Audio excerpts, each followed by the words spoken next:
Home rule ఉద్యమం. Home rule ఉద్యమం. So ఈ హోమ్ రూల్ మూమెంట్ అనేది మనం ప్రీవియస్గా కొంత డిస్కస్ చేయడం జరిగినది. ఈ ఉద్యమానికి సంబంధించి భారతదేశంలో హోమ్ రూల్ ఉద్యమంను నడిపించిన ప్రముఖులని గుర్తించండి, ప్రధానమైనటువంటి వారిని అని అంటే ఇంపార్టెంట్ పర్సన్స్ అంటే ఇద్దరు పేర్లను గుర్తుంచుకోవాలి మనం. ఒకరు బాలగంగాధర్ తిలక్ గారు, రెండు అనీ బెసెంట్ గారు అనేటువంటి అంశాలను మనం ఇక్కడ గుర్తించాల్సి ఉంటుంది. సో ఇలా ఈ ఇద్దరు కూడా భారతదేశంలో హోమ్ రూల్ ఉద్యమాన్ని తీసుకొచ్చినటువంటి వారుగా మనం గుర్తుంచుకోవాల్సి ఉంటుంది. అయితే ఈ హోమ్ రూల్ లీగ్ అనేది ఎప్పుడు స్టార్ట్ అయినది అని అంటే రెండు విధాలుగా స్టార్ట్ అయింది. ఇది తిలక్ గారు 1916 ఏప్రిల్ 28న హోమ్ రూల్ లీగ్ని స్టార్ట్ చేసాడు. తర్వాత అనీ బెసెంట్ గారు ఇదే సంవత్సరం అంటే 1916 సెప్టెంబర్ 15న హోమ్ రూల్ లీగ్ని ప్రారంభించడం జరిగింది. ఓకే, సో ఇలా ఈ హోమ్ రూల్ లీగ్ అనేది స్టార్ట్ అయింది. తిలక్ గారు ఎప్పుడు స్టార్ట్ చేశారు హోమ్ రూల్ లీగ్ను అని అంటే 1916 ఏప్రిల్ 28న. అలాగే అనీ బెసెంట్ గారు హోమ్ రూల్ లీగ్ని 1916 సెప్టెంబర్ 15న రిలీజ్ చేశారు. చేసి ఏంటి ప్రధానమైనటువంటి డిమాండ్ అని అంటే మమ్మల్ని మేము పరిపాలించుకుంటాం, విద్యా విధానాన్ని డెవలప్ చేసుకోవాలి, స్వదేశీకి సంబంధించినటువంటి అంశాల పట్ల ప్రియారిటీ ఇవ్వాలి అనేటువంటి ఉద్దేశంతో హోమ్ రూల్ లీగ్ అనేది జరిగింది. సో ఇలా తిలక్ గారు హోమ్ రూల్ లీగ్ని స్టార్ట్ చేసిన తర్వాత అనీ బెసెంట్ గారు స్టార్ట్ చేశారు. అయితే భారతదేశంలో వివిధ ప్రాంతాల నుంచి హోమ్ రూల్ లీగ్ని వివిధ ప్రముఖులు నడిపినారు అనేటువంటి అంశం కూడా మనం ప్రీవియస్ క్లాస్లో మాట్లాడినాం. సో ఈ హోమ్ రూల్ లీగ్కి సంబంధించి ఆంధ్రప్రదేశ్ నుంచి గాడిచర్ల హరిసర్వోత్తమరావు గారు హోమ్ రూల్ లీగ్ని నడిపించడం జరిగినది. అలహాబాద్ నుంచి మోతీలాల్ నెహ్రూ గారు, కలకత్తా నుంచి హోమ్ రూల్ లీగ్ని జితేంద్రనాథ్ ముఖర్జీ, చక్రవర్తి బెనర్జీ ఇలాంటి వారు నడిపించారు. ఇక బొంబాయి నుంచి మోరేశ్వర్ గారు, అలాగే మద్రాస్ నుంచి రామస్వామి నాయకర్ గారు. ఇక నెక్స్ట్ ఈ మహారాష్ట్ర, కర్ణాటక, బీహార్కి సంబంధించినటువంటి ప్రాంతాలలో హోమ్ రూల్ లీగ్ని బాలగంగాధర్ తిలక్ గారు, ఓవరాల్గా ఇండియాని అనీ బెసెంట్ గారు లీడ్ చేయడం జరిగింది హోమ్ రూల్ లీగ్కి సంబంధించి అని ప్రీవియస్ క్లాస్లో ఇక్కడ దాకా మాట్లాడినాం. సో ఇప్పుడు హోమ్ రూల్ లీగ్కి సంబంధించి మనం అనీ బెసెంట్ గారి గురించి కొంచెం క్లియర్గా మాట్లాడాలి. అనీ బెసెంట్ గారు భారతదేశ వ్యాప్తంగా కూడా హోమ్ రూల్ లీగ్ని లీడ్ చేసినటువంటి వారు. Irish lady. బేసిక్గా దివ్యజ్ఞాన సమాజానికి సంబంధించినటువంటి పాయింట్ ఆఫ్ వ్యూలో భారతదేశానికి వచ్చి భారతదేశంలో ప్రజలకి సేవ చేయడంతో పాటు భారతదేశానికి స్వతంత్రం అవసరము అని భావించి బ్రిటిష్ వారి విధానాలకు వ్యతిరేకంగా భారతదేశంలో హోమ్ రూల్ లీగ్ని ప్రారంభించినటువంటి ఆవిడ. అయితే ఈవిడ సమర్థవంతంగా హోమ్ రూల్ లీగ్ని భారతదేశ వ్యాప్తంగా నడిపిస్తున్నందుకు గాను బాలగంగాధర్ తిలక్ గారు ఈవిడ హోమ్ రూల్ లీగ్కి సంబంధించి అనీ బెసెంట్ గారు హోమ్ రూల్ లీగ్కి సంబంధించి సపోర్ట్ చేయడం జరిగింది. ఇలా సపోర్ట్ చేసినటువంటి హోమ్ రూల్ లీగ్ని అనీ బెసెంట్ గారు నడిపిస్తున్నటువంటి విధానాన్ని ఇక్కడ భారత సమాజం, భారతదేశంలో ఉన్నటువంటి ప్రముఖులు పరిశీలించి అనీ బెసెంట్ గారికి కొన్ని బిరుదులను ఇచ్చారు. హోమ్ రూల్ లీగ్ని నడిపించినటువంటి అనీ బెసెంట్ గారి బిరుదులేంటి గుర్తించండి అని చెప్పేసి అడిగితే ఈ హోమ్ రూల్ లీగ్ సమయంలో అనీ బెసెంట్ గారిని ఏమని పిలిచారు అని అంటే ఇండియన్ టామ్ టామ్ అని చెప్పేసి పిలవడం జరిగింది. ఇగో బిరుదులు. ఎవరి బిరుదులు అని అంటున్నాం అని అంటే ఈ ఆనర్స్ వచ్చి అనీ బెసెంట్ గారికి సంబంధించి ఇక్కడ ఏమన్నారు అని అంటే ఈవిడని ఇండియన్ టామ్ టామ్ అని చెప్పేసి పిలవడం జరిగినది.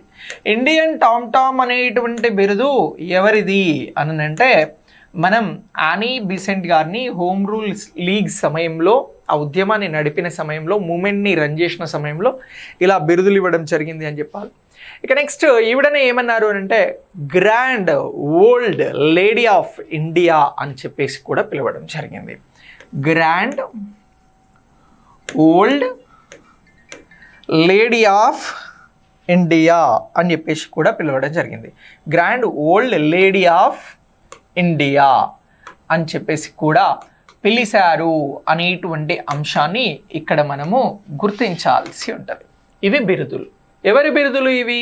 అనీ బీసెంట్ గారికి సంబంధించినటువంటి బిరుదులుగా వీటిని మనము గుర్తించాల్సి ఉంటుంది.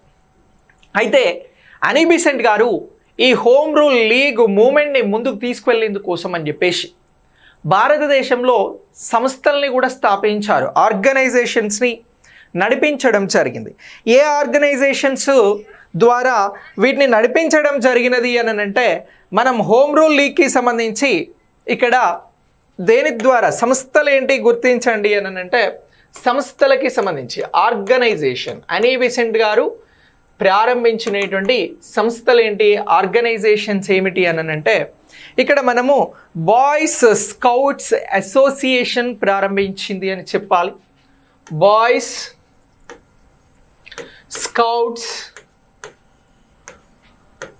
అసోసియేషన్ అనేది ప్రారంభించడం జరిగింది. అసోసియేషన్ అనేది ప్రారంభించారు.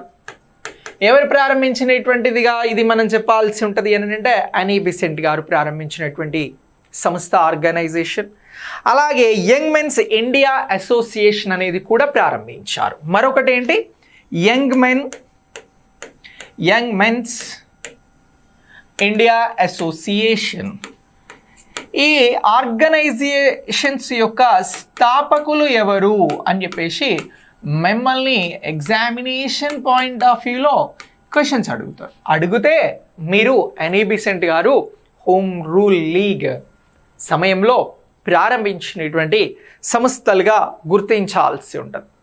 ఇక ఇదే హోమ్ రూల్ మూమెంట్ అనేది రన్ అవుతున్నటువంటి టైంలో అనీ బీసెంట్ గారు కొన్ని పత్రికలను నడపడం జరిగింది. ఎందుకు అనంటే చేస్తున్న ఉద్యమాన్ని ముందుకు తీసుకువెళ్ళాలి అనంటే ప్రచార సాధనాలు చాలా ఇంపార్టెంట్.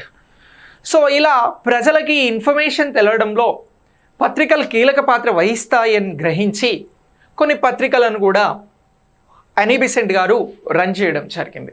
ఆ పత్రికలు ఏమిటి గుర్తించండి అని అంటే ఉద్యమ సమయంలో మూమెంట్ సమయంలో అనీ బీసెంట్ గారు నవభారత్ రాజకీయ కరపత్రాలను ఏంటి పత్రికలు అని అంటేను పత్రికలు పేపర్స్ ఏం రన్ చేశారు అనీ బీసెంట్ గారు అని అంటే హోమ్ రూల్ లీగ్ మూమెంట్కి సంబంధించి.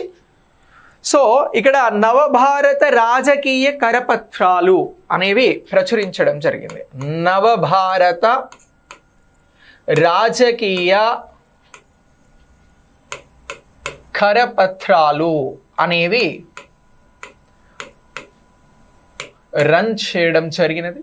ఇక నెక్స్ట్ దీనితో పాటు జాతీయ సమ్మేళన పత్రావళి అనేది తీసుకొచ్చారు. జాతీయ సమ్మేళన పత్రావళి అనేది తీసుకురావడం జరిగినది. ఓకే, నెక్స్ట్ దీని తర్వాత మరొకటి ఏంటి అని అంటే జాతీయ హోమ్ రూల్ పత్రావళి. మరొకటి జాతీయ హోమ్ రూల్ పత్రావళి అనేటువంటి దానిని కూడా ఇక్కడ అనీ బీసెంట్ గారు నడిపినటువంటి పత్రికలుగా గుర్తించాలి. అనీ బీసెంట్ గారు హోమ్ రూల్ మూవ్మెంట్ ఉద్యమ సమయంలో నడిపించినటువంటి పత్రికలను ప్రచురించిన కరపత్రాలను గుర్తించండి అని అంటే ఇక్కడ నవభారత రాజకీయ కరపత్రాలు, జాతీయ సమ్మేళన పత్రావళి, అలాగే జాతీయ హోమ్ రూల్ పత్రావళి అనేటువంటి వాటిని ఈమె కరపత్రాలుగా ప్రచురించడం జరిగింది అనేటువంటి అంశాన్ని గుర్తుంచుకోవాలి. ఇక హోమ్ రూల్ మూమెంట్ని 1916 సెప్టెంబర్ 15న ప్రారంభించిన తర్వాత అనీ బీసెంట్ గారు వాస్తవంగా తమిళనాడు నుంచి అడయార్ నుంచి దివ్యజ్ఞాన సమాజాన్ని రన్ చేస్తూ ఉండే. సో ఇక్కడ తమిళనాడుకి దగ్గరగా ఉన్నటువంటి చిత్తూరు జిల్లా నుంచి మదనపల్లిలో ఒక కళాశాలను స్థాపించడం జరిగింది. దీన్నే జాతీయ కళాశాల లేదా దీనినే బిసెంట్ థియోసోఫికల్ కళాశాల అని చెప్పేసి అంటారు. సో 1916 సమయంలో చిత్తూరు మదనపల్లిలో చిత్తూరు మదనపల్లిలో అనీ బెసెంట్ గారు కళాశాలను స్థాపించడం జరిగింది. అనీ బెసెంట్ గారు కళాశాలను స్థాపించారు. ఏ కళాశాల ఇది అనంటే జాతీయ కళాశాల. దీనిని జాతీయ కళాశాల అని చెప్పేసి పిలిచినారు. దీనినే అనీ బెసెంట్ థియోసఫికల్ కళాశాల. బెసెంట్ థియోసఫికల్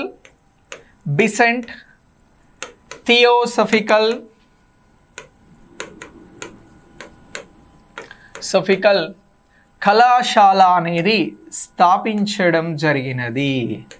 స్థాపన అనేది జరిగినది అనేటువంటి అంశాన్ని మనం హోమ్ రూల్ లీగ్ మూమెంట్ సమయంలో జరిగినటువంటిది అనిగా గుర్తించాల్సి ఉంటుంది.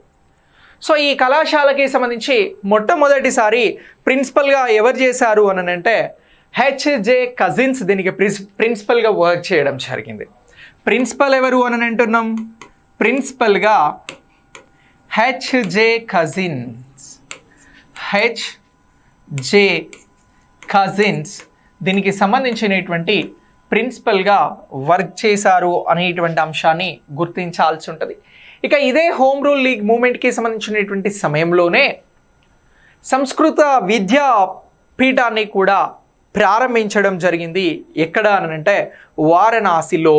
ఎక్కడ అని అంటున్నాం? అనీ బెసెంట్ గారు వారణాసి ఉత్తరప్రదేశ్ వారణాసిలో సంస్కృత